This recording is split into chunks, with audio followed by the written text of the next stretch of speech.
Welcome back to our jazz series of real-world exercises, and we're just kind of using some building blocks for rhythmic accompanying, or as we call it in the jazz world, comping. And so this means that we're just getting a chunk at a time of some nice rhythms that we can play and repeat and leave space around, just comping on the snare drum for right now.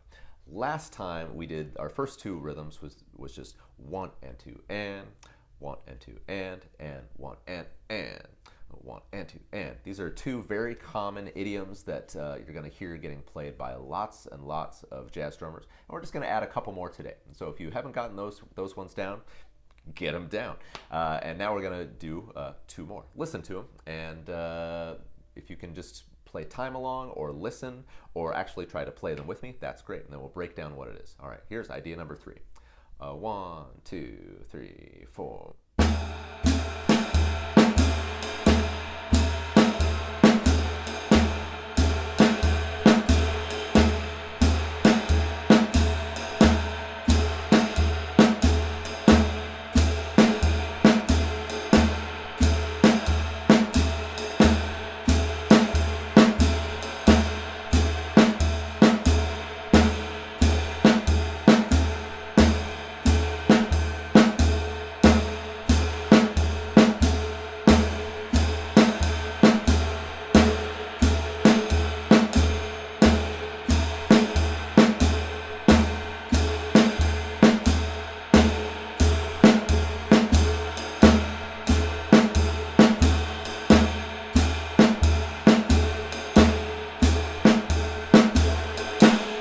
Okay, and so it's 1 and 2 and 3 and 4 and 1 and 2 and 3 and 4 and so what it actually is just combining the earlier two. So we have placements on beat 1, the end of 2 and the end of 3. 1 and 2 and 3 and 4 and. All right, sorry, I guess it's a little bit different. But we have those 3 points: 1 and 2 and 3 and. All right, so let's just do it with our hands. So here we go. Just quarter notes evenly on the right cymbal. 1, 2, 3 and.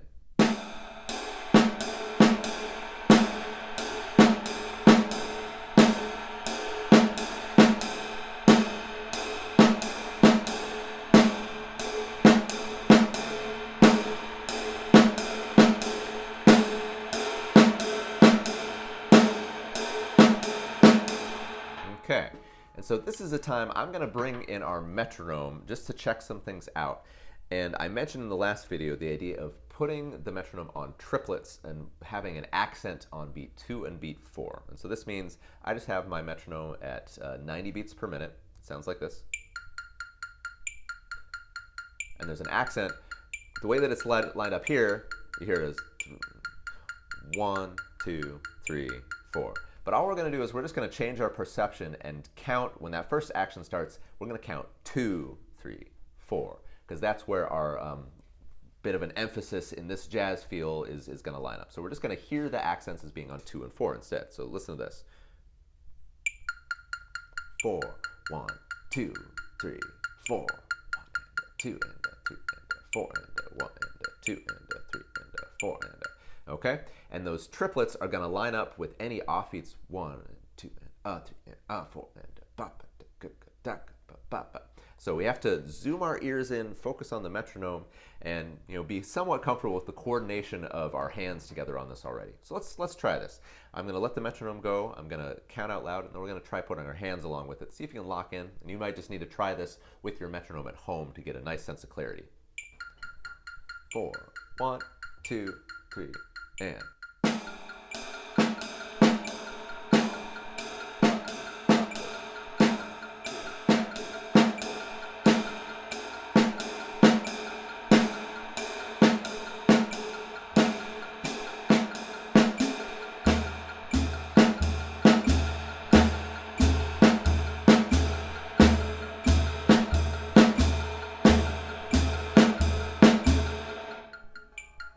Okay.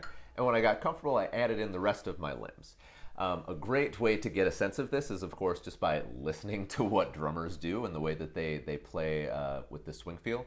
I always go back to that track that we've been hopefully playing along with for a while. Philly, I always go back to that track that we've been working on for a little while. That's on Miles Davis's Freddie Freeloader with the drummer Jimmy Cobb. And so you're going to hear a lot of these comping patterns that we play at maybe a little bit faster tempo than this, but it's going to give you a great sense of how he phrases, and it is mostly with this kind of a triplet feel. And there's a lot of nuance that goes into that, but for purposes of starting out, that's a good basic framework to roll with. Okay, so let's try a second comping exercise. So we've gone through, we had 1 and 2 and we had 1 and this next one, 1 and 2, 3 and 1 and 2 and 3 and. Okay, so listen to this next one. 1, 2, 3, 4.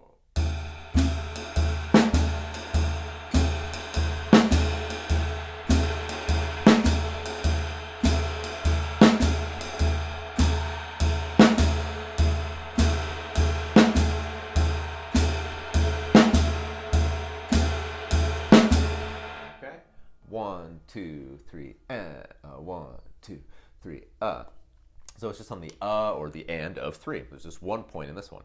Let's try that together just with our hands. 1, 2, 3 and.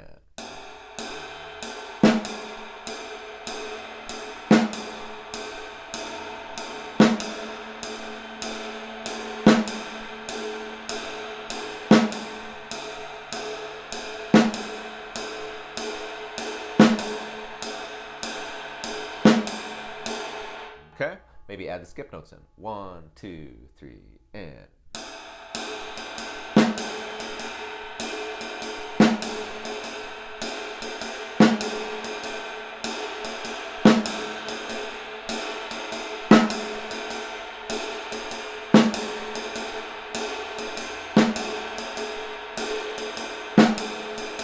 Okay, add the feedback in. 1, 2, ready, and.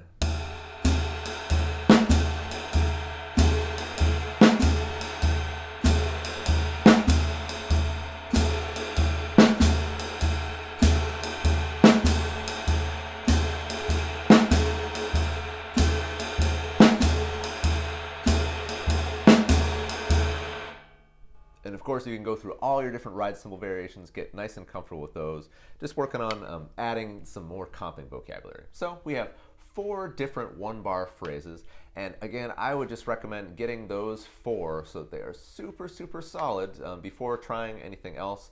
And solid in my book means, can you do it at a few different tempos? Can you put the metronome on with it and make it line up with those 8th notes and maybe a backbeat on 2 and 4?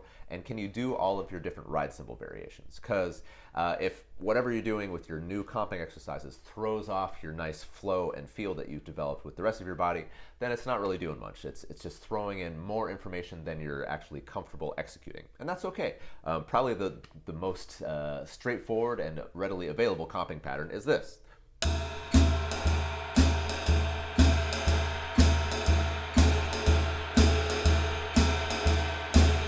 Just being able to do nothing with your left hand and leave space. And so that's always a good corollary to all of these. You don't just need to, comping doesn't mean putting in as much information as you can, because we're building a musical conversation with the soloist, with the piano player, and with the time flow that's happening, with the bass player as well. All right, have fun with these 2, and look forward to catching up with you next time. Thanks.